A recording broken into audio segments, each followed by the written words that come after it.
কি এক আজব দেশে বসবাস করি আমরা, যে দেশে রাষ্ট্রধর্ম ইসলাম, যে দেশের ৯৫% জনগণ ইসলাম ধর্মের অনুসারী, সে দেশে কালেমার পতাকাকে নামিয়ে ফেলা হয়।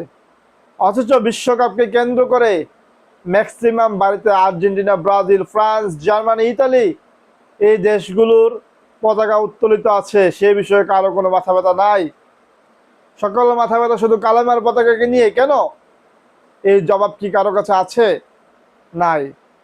যাদের কালেমার পতাকা দেখলে গাত্রদাহ হয় তাদের উদ্দেশ্যে বলতে চাই, ইনশাআল্লাহ এই বাংলার জমিনে একদিন কালেমার পতাকা উত্তোলিত হবে।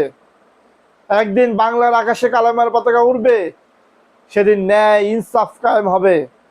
সেদিন সকল অত্যাচার, অনাচার, অবিচার দূর হয়ে যাবে ইনশাআল্লাহ। সেই দিনটা খুব শীঘ্রই আসবে, যেদিন বাংলার প্রতিটি আকাশে কালেমার পতাকা উড়বে ইনশাআল্লাহ। আমরা সেই দিনটির অপেক্ষায় আছি এবং সেই দিন তোমরা সবাই বিলীন হয়ে যাবা যাদের কালেমার পতাকা দেখলে গাত্রদাহ হয়।